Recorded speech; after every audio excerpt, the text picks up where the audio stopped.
பேசின தப்புனா சாரி கேட்க சொல்லுங்க. 12 seconds later. இது நீங்க எத்தனை தடவை இந்த மாதிரி கூட்டணும் சாரி கேட்பீங்க? வீட்டுல பார்த்தா எப்படி தெரியுது எல்லாருக்கும்? சாரி கேட்கணும்னு சொன்னீங்க. நான் உங்ககிட்ட பேசல தல. இல்லை, இப்போ திவ்யாக்கு என்ன பிரச்சனை? கமருதீன் சாரி கேட்கணுமா கேட்கக்கூடாதா? அவங்க வரணுமா வரக்கூடாதா?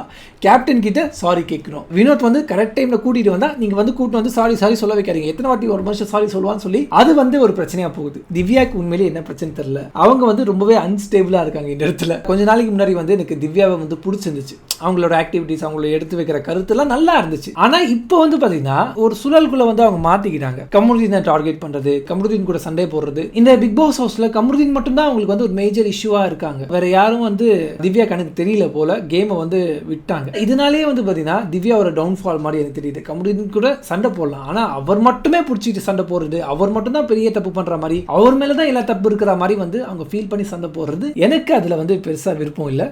கமருதீன் பண்ணது தப்பு தான். வாடி போய் சொல்லிட கூடாது, காக்கா ஆகி போயிடும், அதெல்லாம் வந்து தப்பு தான். திவ்யா வந்து கேப்டன் கிட்ட கமருதீன் சாரி கேட்கணும் சொல்லி இன்சிஸ்ட் பண்ணவங்க அவங்க சாரி கேட்க வராங்க.